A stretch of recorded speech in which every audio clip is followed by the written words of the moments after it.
الله النور بسم الله نور السلام علیکم ورحمۃ اللہ۔ قدم بقدم تفسیر قرآن میں استقبال ہے سورہ بقرہ کی آیت نمبر 91 ملاحظہ فرمائیں۔ بسم الله الرحمن الرحيم وإذا قيل لهم آمنوا بما أنزل الله قالوا نؤمن بما أنزل علينا ويكفرون بما وراءه وهو الحق مصدقا لما معهم قل فلم تقتلون أنبياء الله من قبل إن كنتم مؤمنين۔ جب ان سے کہا جاتا ہے کہ خدا کے نازل کیے ہوئے پر ایمان لے آؤ تو کہتے ہیں کہ صرف اس پر ہم ایمان لے آئیں گے جو ہم پر نازل ہوا ہے، اس کے علاوہ سب کا انکار کر دیتے ہیں، اگرچہ وہ بھی حق ہے اور ان کے پاس جو کچھ ہے اس کا تصدیق کرنے والا ہے۔ اب آپ ان سے کہیے کہ اگر تم مومن ہو تو اس سے پہلے انبیاء کو قتل کیوں کرتے تھے؟ جن یہودیوں کو مخاطب بنایا گیا ہے وہ گزشتہ دور کے انبیاء کو قتل کے قاتل نہیں تھے، جن سے خطاب ہے وہ ڈائریکٹ قاتل نہیں تھے، قاتل ان کے باپ دادا تھے، لیکن چونکہ سب کا فلسفہ ایک ہی تھا اور اولاد اپنے بزرگوں کے طرز عمل سے راضی تھی، لہٰذا اسے بھی قاتل کہا گیا ہے۔ اور جو اسلام کا کھلا ہوا قانون ہے کہ کسی کے عمل سے بھی راضی ہونے والا اس کے عمل میں برابر کا شریک ہوتا ہے، برابر کا شریک سمجھا جاتا ہے۔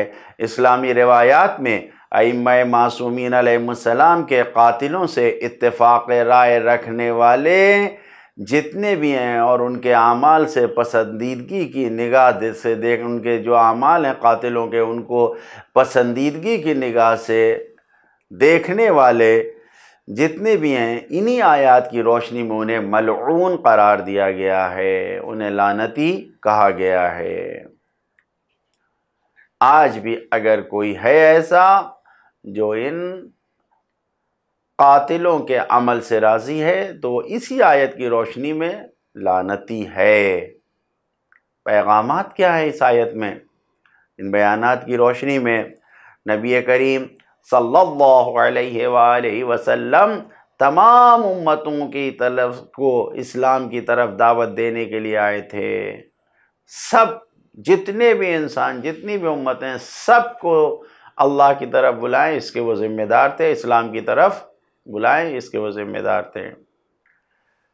اور دوسرا پیغام کفار کے کفر کی انکار کرنے والوں کے انکار کی ایک بڑی دلیل ان کا قومی تعصب ہے۔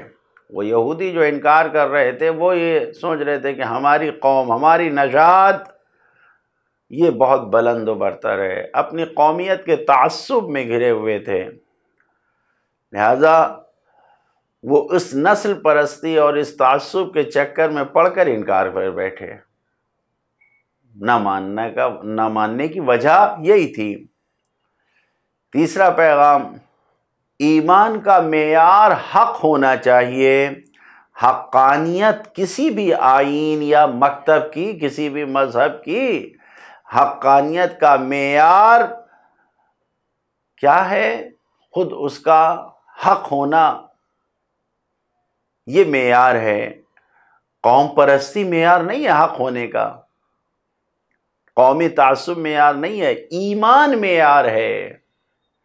ایمان کو حق کا معیار قرار دیا گیا ہے، اور یہی وجہ ہے چوتھا پیغام جس آیت سے مل رہا ہے کہ قرآن مجید مکمل طور پر حق ہے۔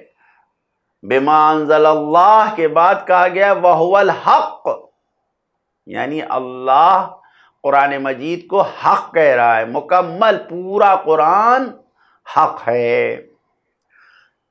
پانچواں پیغام، اہم پیغام یہ ہے کہ پیغمبر کے زمانے کے یہودیوں کو، جو یہودی تھے، کیونکہ وہ اپنے باپ دادا کی کرتوت سے راضی تھے، لہٰذا ان کے بزرگوں کی کارستانیوں کی وجہ سے وہ جو ظلم انہوں نے نبیوں کا قتل کرنے میں کیا تھا، وہ جو جرم کیا تھا کہ نبیوں کو قتل کیا تھا، تو اس زمانے کے یہودی اور نبی کے زمانے کے یہودی سب کو قاتل کہا گیا ہے۔ ان سے کہا جا رہا ہے لما تقتلون، تم کیوں قتل کرتے، جبکہ انہوں نے قتل نہیں کیا، لیکن وہ اپنے بزرگوں کی کارستانیوں سے راضی تھے، لہذا سب کو جرم میں شریک کیا گیا ہے، سب کو اس قتل میں شریک جانا گیا ہے۔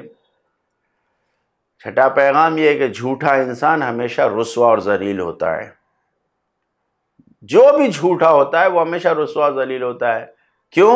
اس آیت سے پیغام مل رہا ہے، اگر بنی اسرائیل کے نبیوں پر ایمان لے آئے تھے، اگر واقعاً یہ ایمان لانے والے تھے اور ایمان لائے تھے، تو پھر یہ بتاؤ کہ نبیوں کا قتل کیوں کر رہے تھے، انبیاء کا قتل کیوں کیا تھا؟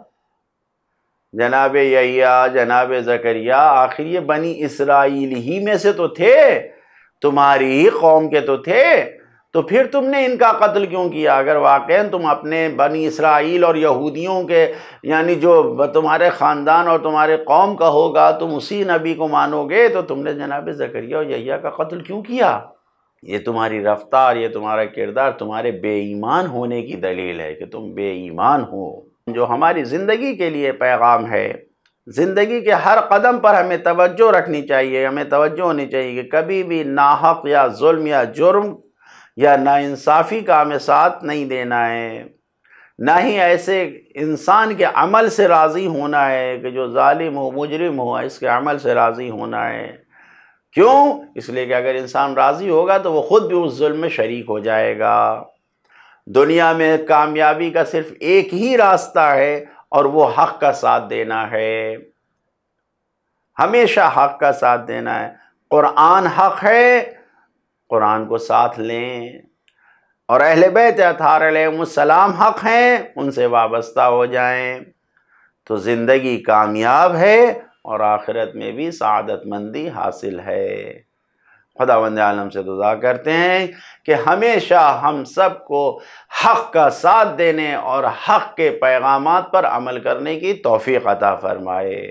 والسلام علیکم ورحمۃ اللہ وبرکاتہ۔